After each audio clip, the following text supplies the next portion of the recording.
اور اویئرنیس دے. باقی بھی فیملی میں کچھ لوگوں کی فیملی ہسٹری بھی ہو سکتی ہے, ٹھیک ہے, اور آپ کو پورے گھر کو سیف کرنا ہے تو آپ خود سیلف ٹیسٹ پرفارم کریں, باقی لوگوں کا بھی کریں, اور ڈیفینیٹلی ایک سے دوسرے کو لگتا ہے, بٹ زیادہ یہ بلڈ کانٹیکٹ سے پھیلتا ہے یا آپ کا سیکچوئل ٹرانسمیشن سے پھیلتا ہے.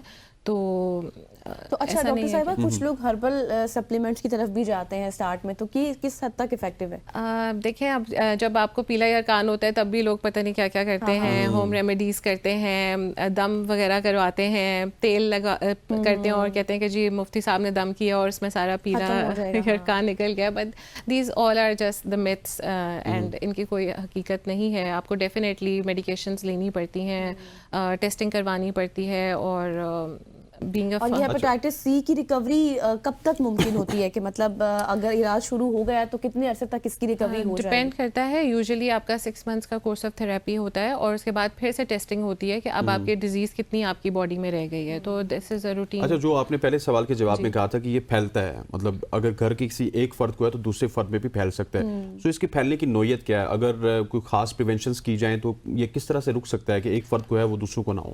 دیکھیں, ایک تو پریونشن کے لیے احتیاطی تدابیر کریں کہ آپ مطلب ایک تو بلڈ کانٹیکٹ نہیں ہونا چاہیے آپ کا. مدر ٹو چائلڈ بھی یہ پھیل جاتا ہے. میں آپ کو یہاں پہ کہوں گی اگر کسی بھی مدر کو تو ڈیورنگ دی لیبر ان کے بچے کو بھی ٹرانسفر ہو سکتا ہے. تو اس سے امپورٹنٹ ایک تو بلڈ کانٹیکٹ نہیں ہونا چاہیے ہے. آپ کھانے کے برتن بھی اگر الگ رکھ سکتے ہیں تو وہ بھی الگ کرنے. جی جی بالکل. اور جس حد تک آپ پریونٹ کر سکیں آپ کو پریونشن کرنی چاہیے. اور اچھا, ارلی ٹیسٹنگ مطلب اس میں اگر ایک بندے کو ہو گیا ہیپاٹائٹس تو اس کے لیے ٹیسٹ کون سے ضروری ہیں؟ جو مین ٹیسٹ ہے کہ سب سے پہلے اس کو وہ ٹیسٹ کروانا ہے. آپ کو ایک تو پہلے اگر آپ سیلف ٹیسٹنگ کر سکتے ہیں اپنے گھر پہ, ایک جو سستا ترین ٹیسٹ ہے آپ ریپڈ ٹیسٹ گھر پہ کر لیں, اور اگر اس پہ آپ پازیٹیو آتے ہیں تو پھر آپ کو PCR کروانا ہے کنفرمیشن کے لیے. صحیح. اور اس کی جو ٹریٹمنٹ ہے وہ وہی ہے, وہ جو انجیکشن والی ٹریٹمنٹ ہے, اس کے علاوہ بھی کوئی ٹریٹمنٹس آج کل آ چکی ہیں؟ کچھ ٹریٹمنٹس اورل تھراپیز بھی, انجیکشنز بھی اس کا بہت مہنگا ہے, وہ ٹریٹمنٹ عام آدمی نہیں کروا سکتا انفارچونیٹلی. بالکل ایسے ہی ہے. اب سالڈ ڈوزیج فارم میں بھی ٹریٹمنٹ مارکیٹ میں اویلیبل ہے جو آپ شروع کر سکتے ہیں, اور ارلی اگر آپ کی بیماری ہے, ارلی ڈائگنوز ہو گئی ہے تو آپ وہ اورل میڈیکیشن. بہت سے لوگ پریشان ہو جاتے ہیں اور مطلب ہمت ہار جاتے ہیں کہ شاید اب ہمیں ہو گیا تو اس کی ریکوری نہیں ہے. نہیں, علاج ممکن ہے, علاج ممکن ہے, لیکن یہ کہ آپ نے کروانا ہے, کنٹینیوس رہنا ہے, فالو اپ کے لیے جانا ہے, ٹیسٹنگ کروانی ہے, اور خود اپنے آپ کو نا اپنے آپ سے جنگ ہے یہ کہ آپ نے اپنے آپ کو ٹھیک کرنا ہے. اچھا, now come to the point کہ ایک شخص ہے جس کو ہیپاٹائٹس سی ہے اور اس کو بالکل اینڈ سٹیج پر بھی نہیں پتہ چلا, 90% سے ابو ہو چکا. سو مطلب یہ کتنا امپورٹنٹ ہے کہ اس کو پہلے پتہ چلنا چاہیے, کیونکہ 90% سے ابو ہو گیا تو اس کا کیا پھر ہوگا؟ بالکل ایسے ہی ہے. دیکھیں 90% سے ابو ہوتا ہے تو وہ ڈیفینیٹلی لیور سرہوسس یا لیور کینسر کی طرح وہ لاسٹ اسٹیجز پہ ہوتا ہے. لیکن ہم اسی لیے بات کر رہے ہیں کہ ارلی اسکریننگ ہو لوگوں کی. ایک تو میس اسکریننگس پاکستان میں ہونی چاہیے جس سے ہم بہت جلدی لوگوں کو آئیڈینٹیفائی کر لیں, ان کو ٹریٹمنٹ فالو اپ میں لے آئیں, اور ان کا پھر علاج شروع ہو جائے, ان کا فالو اپ ہو کہ وہ اب بہتر ہو رہے ہیں نہیں ہو رہے, ان کو اب کیا ٹریٹمنٹ دینا ہے. تو ارلی ڈائگنوسس امپورٹنٹ ہے, اسکریننگز ہونی بہت. اچھا, تو آپ کیا سمجھتی ہیں کہ جو ڈائگنوسٹک کمپنی ہے ان کو اس وقت کن مشکلات کا سامنا ہے؟ ڈائگنوسٹک کمپنیز انفارچونیٹلی پاکستان میں ابھی تک ہمارے پاس صرف ایک ہی ڈائگنوسٹک کمپنی ہے جو کہ میڈ ان پاکستان پروڈکٹس بنا رہی ہے. ہمارے پاس ڈائگنوسٹک کمپنیز بہت کم ہیں جو کہ IVD مینوفیکچرنگ فیسلٹیز کی اگر ہم بات کریں تو ہمیں چاہیے کہ گورنمنٹ سپورٹ کرے اس میں کہ پاکستان میں ہی IVD سلوشنز بنے اور لو پرائس پہ اویلیبل ہوں, اچھی کوالٹی کے اویلیبل ہوں.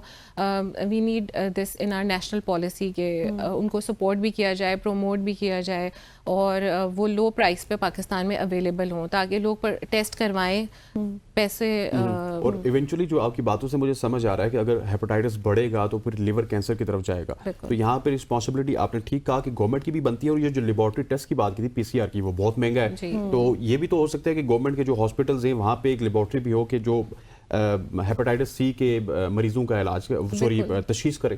بالکل ایسے ہی ہے. پبلک سیکٹر ہاسپٹلس بھی اس میں کام کر رہے ہیں, پرائیویٹ سیکٹر ہاسپٹلس بھی. گورنمنٹ خود ایک پروگرام انہوں نے لانچ کیا ہے جس میں by 2030 we are working to treat and eliminate hepatitis from Pakistan. تو گورنمنٹ اس پہ کام کر رہی ہے, لیکن بات یہ اسکریننگس پہ کام نہیں ہو رہا. تو ہمیں ٹریٹمنٹ اینڈ ڈائگنوزز دونوں کو ساتھ چلنا پڑے گا. ہمیں میسو لیول پہ اسکریننگس کروانے کی ضرورت ہے. ونس ساری اسکریننگ ہو جائے گی, ہمیں پتہ چلے گا کہ پاکستان میں کتنے ہیپیٹائٹس پازیٹیو پیشنٹس ہیں, تو پھر ہم ان کو ٹریٹمنٹ پلان میں لے آئیں گے. اس کے لیے وہی گورنمنٹ کو سب کچھ کرنا پڑے گا نا. جی ہمیں میس اسکریننگ پروگرامس. جس شخص کی 15 سے 16,000 یا 20,000 یا آپ کہہ لیں 30,000 بھی انکم ہے, وہ تو کبھی نہیں چاہے گا کہ وہ ساری فیملی کے پی سی آر ٹیسٹ کروا لے. لیکن یہ ایک اچھا انیشیٹو لیا گیا جو اس ٹیسٹ کی آپ نے بات کیا کہ آپ گھر میں رہ کر بھی کر سکتے ہیں. اچھا, تھوڑا سا آپ نے اویئرنیس کے حوالے سے بات کی تھی, اس حوالے سے آپ کیا سمجھتے ہیں کس حد تک کام ہو رہا ہے لوگوں میں اویئرنیس کا جو ایشو ہے؟ اویئرنیس کے لیے لوگ این جی اوز ہیں, کافی پبلک سیکٹر ہاسپٹلز ہیں, پرائیویٹ سیکٹر ہاسپٹلز ہیں, اویئرنیس کمپینز ہو رہی ہیں. بٹ اسٹل مسئلہ یہ کہ ہمارا جو انفیکشن ہے وہ پھیلتا جا رہا ہے مس یوز آف نیڈل سے, ہاسپٹل ایڈمنسٹریشن سے, لیک آف انسٹیرلائز اکوپمنٹ ہم یوز کرتے ہیں سرجریز کے دوران, اس سے ہمیں اویئرنیس کمپینس عام پبلک کی بھی کرنی چاہیے, ہاسپٹل کے لوگوں کی بھی کرنی چاہیے, کیونکہ جو لوگ اسٹیرلائز نہیں کر رہے یا مس یوز آف نیڈلس کریں, ایک نیڈل سے ہی 5 پیشنٹس کو انجیکشن لگا رہے ہیں, تو یہ تو پھر اسپتالوں والوں کی غفلت ہے. ہاں, کیونکہ ظاہر ہے جو لوگ اب اتنے پڑھے لکھے نہیں ہیں, بہت زیادہ آپ کے رورل ایریاز ہیں جہاں پہ یہ سب کچھ ہو رہا ہے. ایگزیکٹلی, وہاں پر لوگوں کا اتنی اویئرنیس نہیں ہے, پڑھے لکھے نہیں ہیں, ان کو اس چیز کا شعور نہیں ہے,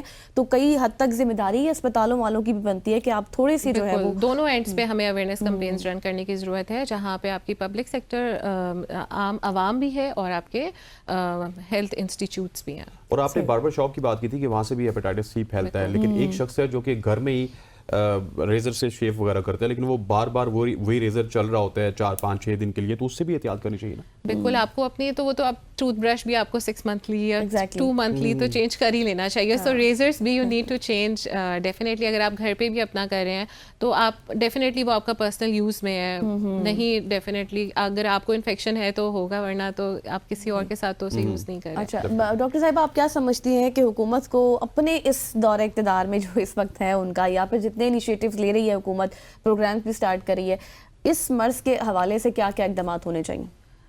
پہلے اگین اویئرنیس لوگوں کو دیں, اسکریننگس کرائیں, میس اسکریننگ پروگرامز رن ہونے چاہیے پورے پاکستان میں. جتنے آپ کے بلڈ بینکس ہیں ادھر بھی اسکریننگ بہت اسٹرانگ ہونی چاہیے, کیونکہ وہاں سے بھی خون ٹرانسفر کسی بندے میں ہو رہا ہے اور وہ انفیکٹیشیس ہے تو ڈیفینیٹلی وہ ہیپیٹائٹس کاز کرے گا. اور اس کے علاوہ اسکولس میں, یونیورسٹیز میں, ہر جگہ پہ میس اویئرنیس اور اسکریننگ دونوں ساتھ کرنی چاہیے. اور ایک آخر میں مجھے یہ بتائیے گا, یہ بلڈ والا آپ نے جو ایلیمنٹ بتایا دیٹ از مطلب بہت بگ ہے کہ آپ کو بلڈ چاہیے تو ایک دم سے میں جا کے دے دوں گا, اب اس کی کوئی اسکریننگ بھی ہو سکتی ہے؟ بالکل, بلڈ جی بالکل, نیٹ ٹیسٹنگ ریکمینڈیڈ ہے بائی WHO گائیڈ لائنس, وہ بھی ہوتی ہے. اور کسی خون لگنے سے پہلے اس کا بھی ٹیسٹ ہوتا ہے, اور جو خون لگ رہا ہوتا ہے وہ بھی اسکرین ہوتا ہے.